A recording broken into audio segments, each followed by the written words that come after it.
everyone, my name is Helen and this is my blind dog Inca, and we're just going to talk to you about the do's and don'ts of using essential oils with animals.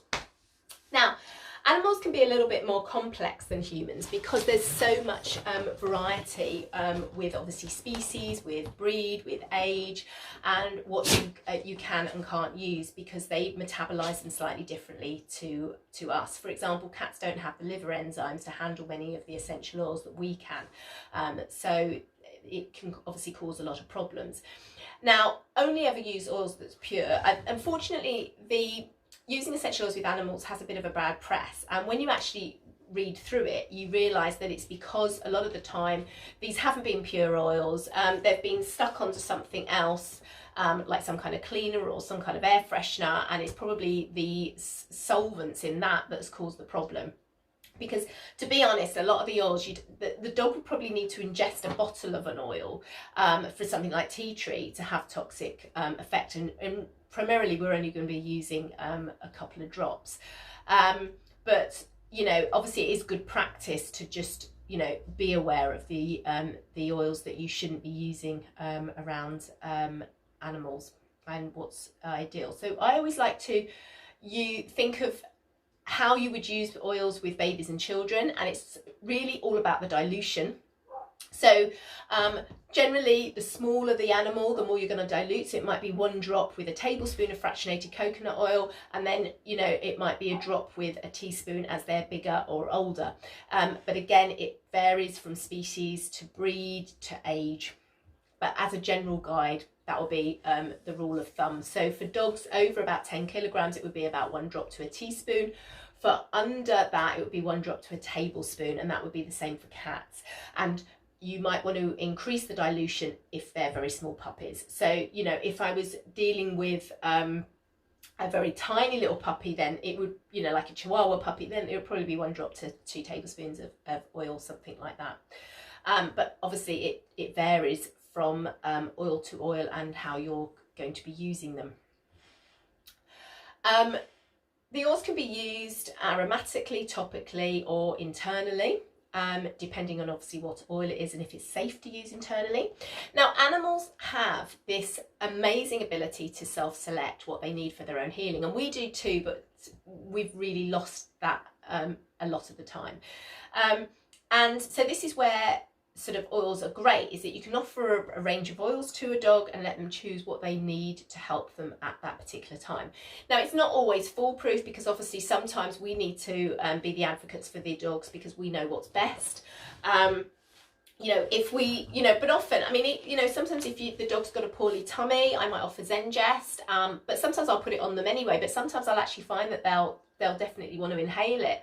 And I know one of my dogs, if I'm massaging another, I usually use a blend of Aromatouch. He'll actually come and seek out Aromatouch if he's feeling a bit of pain, and finds it really, really effective. So what I would do with the oils when I first go to use them with an animal is I would walk up to them with the lids on, because the sense of smell is so much better than ours, and just see how they react to the oils. Now, I've got Balance and Serenity here. Inca,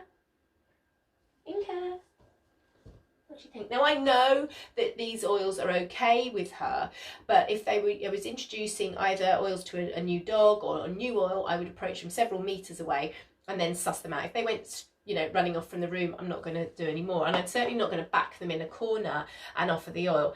And then once I can see how they are, I'm going to start thinking about maybe taking the lids off and then just offer the oils and see what they do. And all the dogs will behave, or animals will behave differently. Inca's big thing is sometimes she'll take a massive inhalation and immediately put her muzzle under her armpit and then come back and take a massive inhalation, and sometimes she'll sneeze it out, and it's kind of sneezing all the sort of negative emotions out or whatever it is she needs to get out of there. But it's, you know, I've got 6 dogs. They'll all be interested in the oils in a slightly different way. So you just need to learn about your dog and how they react to things.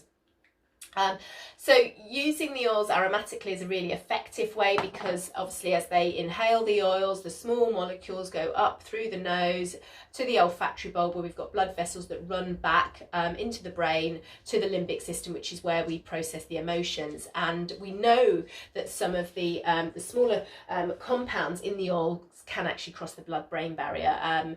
Things like beta-caryophyllene from copaiba, we know that it can cross the blood-brain barrier, so it's a very, very powerful effect.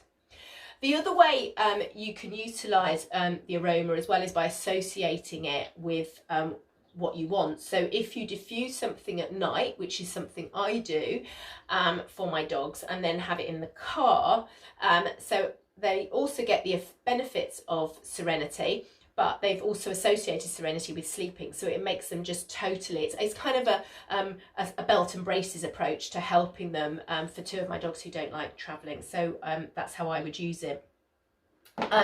Using a diffuser is a great way of using oils around animals. Obviously you're taking their free choice away, but we know dogs always don't make the correct choice, and sometimes you have to be, like I said, the advocate for them. I'd never put an oil in the diffuser I hadn't checked the dogs liked first. And the key with diffusing as well is you always want to make sure they can exit the room. 4 to 6 drops. When I'm in my bedroom at night, because I do shut the door, because I know how they react to serenity, and they can always just scratch the door if they want to go out. But in actual fact, most of the dogs choose to lie next to the diffuser. But I only put 3 drops in at night for that reason, and it's on the petal 2 that I have in my bedroom, so it pulses every 5 minutes and on and then off, so it's really, really great for that. So that's a really effective way of using the oils. Like I said, you can just let them smell it and see how long they want it for, and when they stop smelling and move away, they've inhaled enough. And that's a really effective way of dealing with a variety of different things, particularly emotions. And sometimes I'll have a range of oils, maybe 5 oils out, and I'll just have the lids off. I'll have them in a little semicircle and just let my animals just self-select what they want to use, and it's a very powerful way of doing that. You can also obviously use the oils topically. And again, it's all going to come down to the dilution, and that's really the key. And there's 2 ways. You might want to pop a drop of oil on your hands and just do some gentle strokes, and so the animal's hair acts as an auto diffuser. The other way is you might want to pop it in a little dropper bottle or a little roller ball, which is great for the oils that you need to dilute. But if it's a dropper bottle, you can sometimes just pop it on the skin, just at the back of the neck where it's thin, and where the main arteries and blood vessels go up to the brain, and it helps the absorption in there. Or you might want to pop it just between the paw pads as well, and that's particularly good for like the calming oils such as Balance and something like Serenity. Serenity does need to be diluted. Balance can be used neat, as long as depending on the size of your dog. All the animals will obviously utilise oils differently. Some of the oils can be used internally, so like copaiba, frankincense, on guard, very useful for a whole variety of different ways, just as we would do for ourselves as well. Again, basic rule of thumb, over about 10 kilograms they can have a drop. Under, you'd be wanting to use the toothpick method. Cats generally don't tend to need drops oils internally, because you can just pop them on their coat and they'll take them in as they groom themselves. But again, with those you'd be using then diluted with fractionated coconut oil. Different rules as well. Obviously same rules as with humans, don't apply it to any mucous membrane, so don't apply it to the eyes, the mouth, the genitals, or anything like that, because obviously that can have an effect. The only exception really with the mouth is if you were using something that could be taken internally, and that's, you might just want to put it on their gum, which is quite useful. The oils that you want to avoid for cats is quite extensive, and this is because, like I said, the cats don't have the liver enzymes to metabolise them. It would be basil, birch, cinnamon, citrus oils, cypress, clove, dill, fennel, melaleuca, oregano, peppermint, rosemary, Siberian fir, spearmint, thyme, and wintergreen. For dogs, it is birch, clove, melaleuca, and wintergreen. And the and any blends obviously containing any of those. The exception really is On Guard, because On Guard has been diluted enough, the cloves diluted enough in it that it is actually safe, and it's an amazing oil to use for your dogs for a whole host of different reasons. Obviously you always want to use an ultrasonic vaporization diffuser if you're using an oil. You never want to burn the oils in one of those little with tea lights or anything like that, because it heats the oil up and changes the chemical constituents in there as well. And like I said, always diffuse in an open space. Carrier oils that are recommended for animals will be fractionated coconut oil, or you could also just use the pressed coconut oil, and depending on your individual needs will usually dictate what carrier oil you may like to use. So for example, if when Inca had an ouchie, I had this lovely little wound salve made with normal coconut oil, but she wouldn't let me near it, so I had to make one up with fractionated coconut oil and then spray it on it. So it had the same effect, but my other dogs I could have just popped it on, which I would have preferred, but you know, she didn't want that, so that was fair enough. So essential oils can have amazing benefits for your animals, but like, you know, always use pure oils. Do a little bit of research. Don't just assume because you use it for yourself that it's going to be okay.